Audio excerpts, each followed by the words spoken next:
thanks again for joining in with us. So we're going to be talking a little bit about estate planning and about planning for your futures. And one of the things that is really important and interesting when we talk about this topic is a lot of times people will say, "Well, I don't have an estate plan, so why do I need to worry about this?" And the reality is that everybody has something that they need to protect. And so, we'll get into that.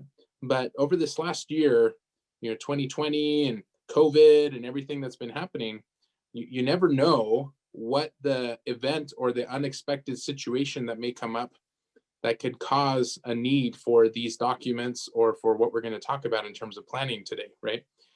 And the reality is that these situations come up more often than we would like, right? So I had a client of mine who was traveling. And this was last January in 2020. He was supposed to go on a cruise, and he had a layover in Hong Kong. But their cruise was leaving from Singapore, right? So he arrives in Singapore, and of course, COVID had already started in China back then. And so because COVID was a thing, they wouldn't let him get on the cruise ship. And so he had to return to the US.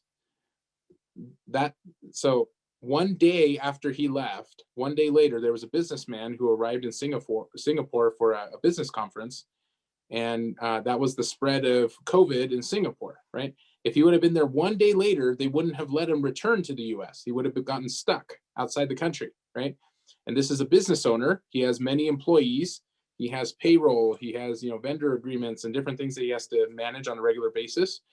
And he also has, at the time he was in the middle of selling his business. And so he had transactions that needed to be handled.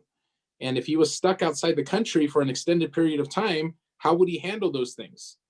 So in those situations, it might not be that somebody dies, or it might not be that somebody becomes incapacitated necessarily.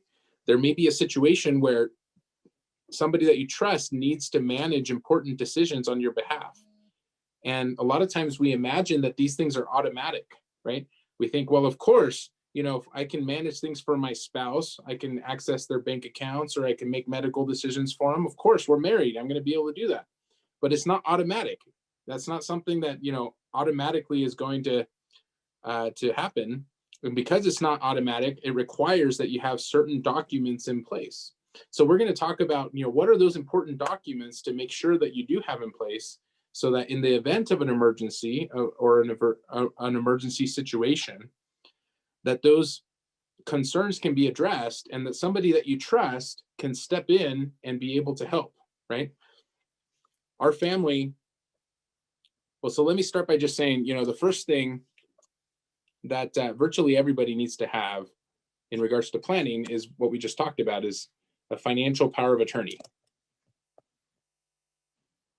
The purpose for the financial power of attorney is to allow somebody to make financial decisions and manage financial assets if you're unable to do it for yourself. So if you're still alive, but you're unable to do it for yourself, then this document allows somebody to step in and to be able to manage those things and do it for you, right? And so if you're married, sometimes we think, well, that's, of course, I can manage my spouse's accounts. But if you go to the bank and you say, I want to access my wife's account, or I want to access my husband's account, are they just going to give you access just because you're married? That's not how it works, right? They have to look and see whether you're a signer on the account, or whether you're an owner on the account, if you're authorized to access the account, right? And so this is an important document, because if you got to the point where you couldn't manage your own affairs or make decisions, or you needed somebody to access, just day-to-day expenses for you on your behalf, this document would empower somebody to do that. And the second situation that is common, or at least could be common, that virtually everybody should address with some basic documents, is the same sort of concern, but for healthcare decisions. So there's a document called the Healthcare Power of Attorney. And depending on the state you're in, it may be known as a Healthcare Power of Attorney, an Advanced Healthcare Directive. There's a version of it called Living Will. These documents empower somebody to make decisions on your behalf in regards to healthcare if you're unable to do it for yourself, right? And so our family had a scare when my sister was going to college. She was in her second year of college, And at the time, she wasn't married. She didn't have any kids. She didn't own any property. Most people would have said, well, she doesn't really need an estate plan. Why does she need an estate plan? She's young. She doesn't have any kids. She doesn't have assets. What's the big deal? But she found herself unconscious in the hospital, right? And the hospital called my parents, and they asked my parents, "Do you have a healthcare directive? Do you have a medical power of attorney? Do you have anything like that?" And of course, they had to say no because they didn't, right? They hadn't even thought of it. And so the hospital said, "Well, we can't tell you anything, but your daughter's here." Why does that happen? Because there's a law called HIPAA. HIPAA prevents them, right, medical facility, from sharing your private medical information unless what? Unless they have something in writing giving permission for them to share that information, right? And at the time, my sister didn't have anything in writing authorizing my parents to receive that information. So what did they have to do? They had to drive for 2.5 hours to the hospital. And luckily, by the time they got there, she was conscious and she could get permission to be able to release that information. They could step in and they could help. Things turned out okay, right? So those are the situations that get scary, because if you don't have the documents in place, your only recourse is to be able to get that permission through a court of law. And the court system, first of all, it can take a long time. It can be expensive. It can cause a lot of stress and family problems, right? And the last thing you want to have to worry about in a crisis or in an emergency is trying to get the legal authority to make decisions through the court system, right? But that process, in the case of incapacity, is known as a guardianship or a conservatorship, right? And again, can be expensive, can take a long time, can cause family problems. Most people prefer to avoid that.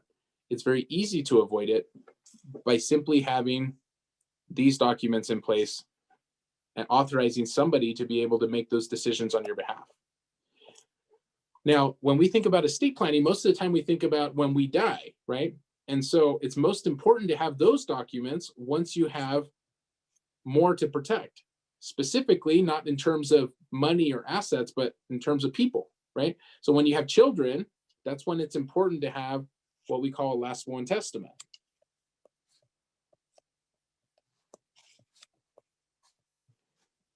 And your will does three things for you. Number one, it allows you to nominate the person who is going to be able to make decisions and manage assets and divide out everything according to your wishes. That person's called an executor or a personal representative. You get to nominate that person in your will, right? So you have some clarity on who's going to be in charge of things if something happens to you. Number two, your will allows you to be able to decide how those things will be divided. So if you own a home, if you own assets, if you have savings, if you have, anything that you have that you want to distribute out to individuals or to beneficiaries, your will can specify who would receive those items or those properties or those values and how, right? And the court is going to follow what your will says if you've done the will properly.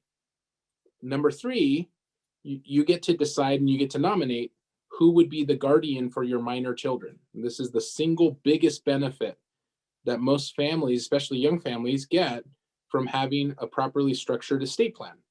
Because if you have minor children and you don't have something in writing, the state has a plan for you. The state says that any interested party can nominate themselves to be the guardian for your children, right? I don't know about you, but my family, I have some interested parties that I don't want raising my kids. Does that make sense? And if I don't put it in writing, if I don't specify who I want as the guardian for my children, then any interested party can nominate themselves. So, there may be some of my siblings that might not be a good fit to raise my kids, right? Or, all my kids are still young. The oldest one just turned 8 recently. And in order for them to, they're not old enough to be able to explain to somebody how they should be raised, what kind of religion I want them raised in, at what time they need to go to bed, right?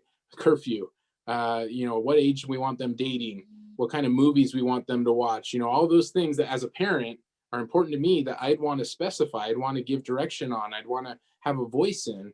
But if I pass away, I'm not going to be able to express those things. So I need to put it in writing, because even with the best intentions, somebody else is not going to know to do those things. And sometimes they don't have the best intentions, right? And I'll share a story with you. There was a young couple. They had two little kids. They live in Southern California, and they had gone down across the border to TJ for the weekend, right? And they were coming back to San Diego, and on the way back, they got hit by a truck. They both passed away. The two little kids were being taken care of by grandma, and grandma had helped take care of them ever since they were born, right?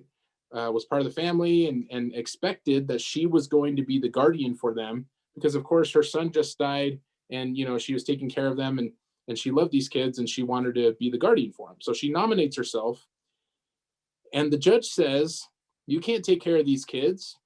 Grandma, you live in a 1-bedroom apartment. You're living on Social Security. You don't have enough income. You don't have enough assets to be able to raise these kids.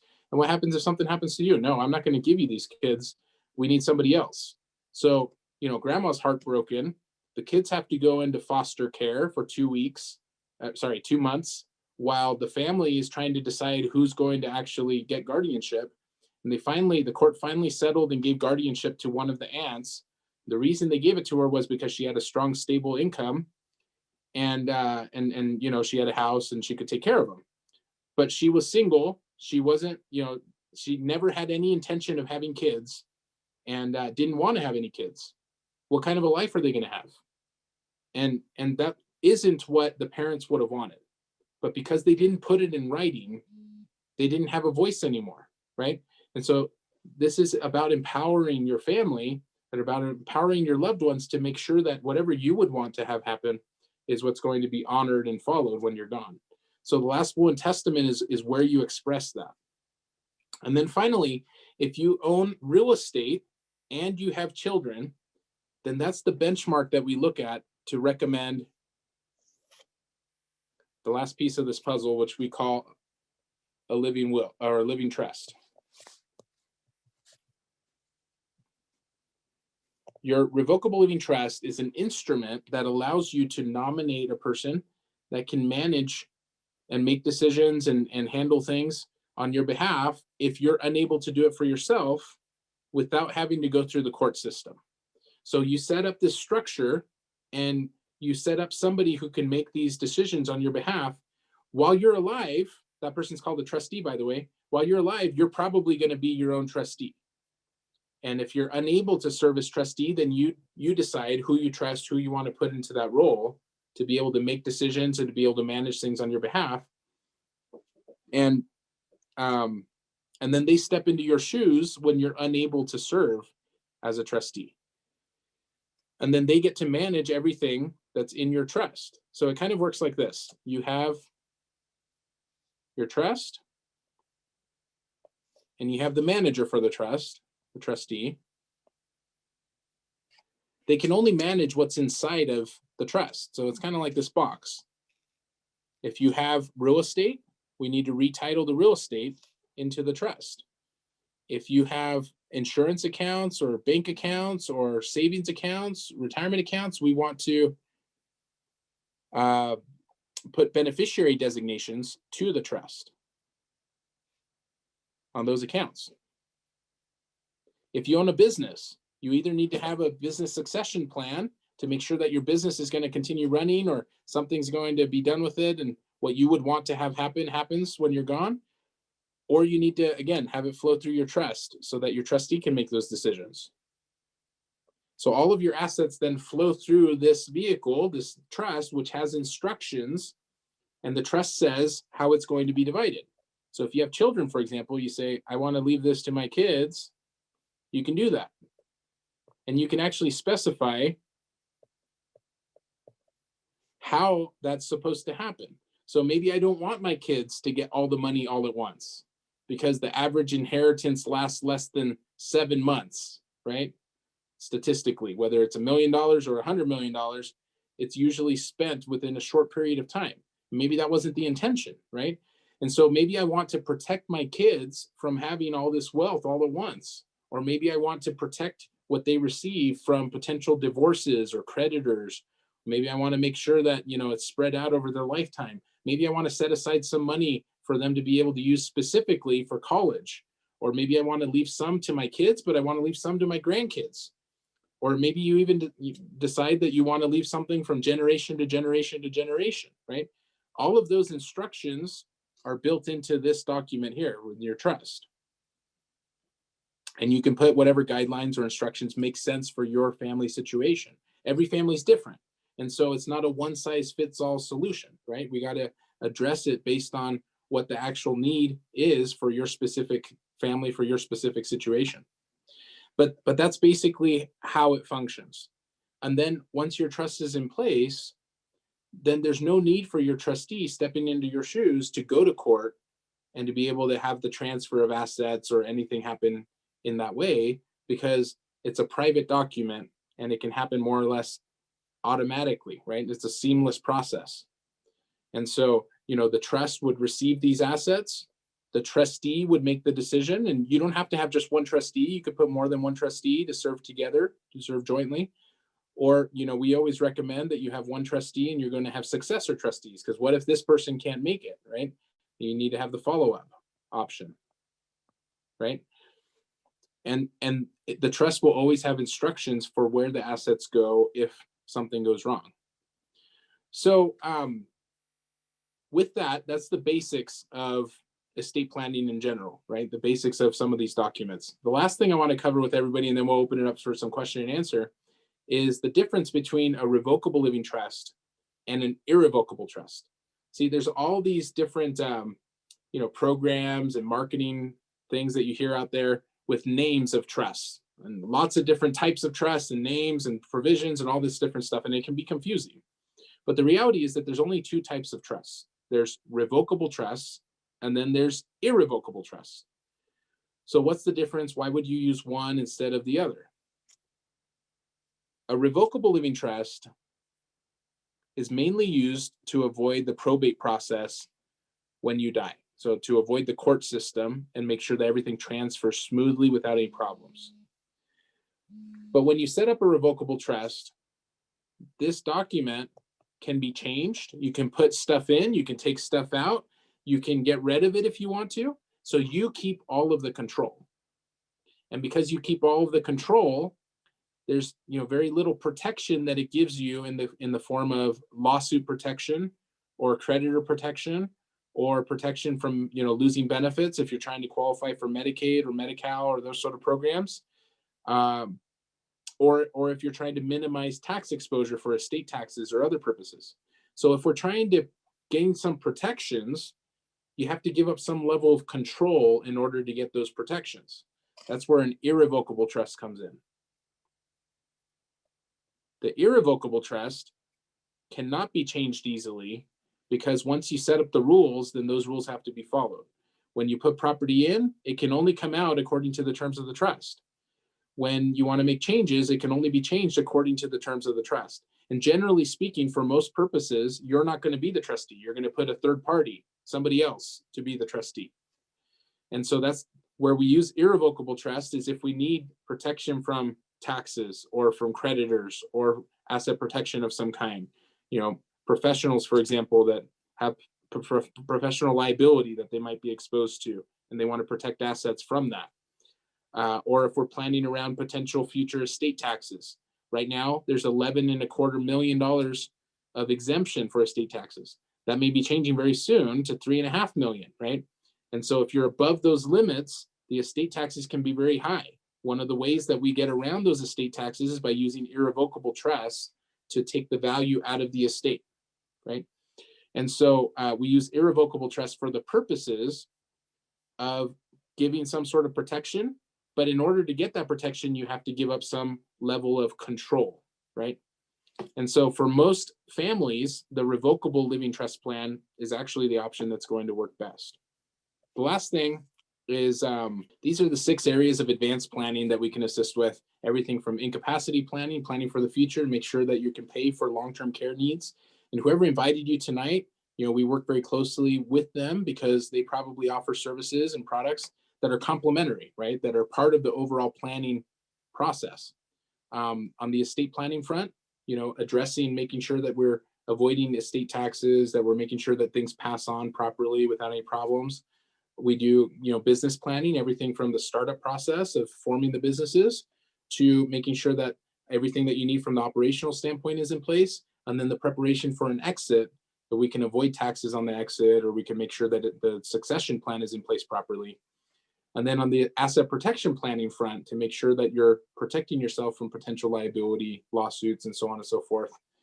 When it comes to tax planning, a lot of people already have a CPA, but your CPA is looking backwards and saying, how do I save you money last year on what you did? We look forward and we say, how do we put structures in place so that next year, when you meet with your CPA, you have more options so that they can save you more money, right?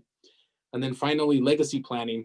Uh, Sometimes clients want to leave multi-generational assets and build a dynasty, build a legacy that they can leave for charity or for their family from generation to generation to generation. So that's what we do.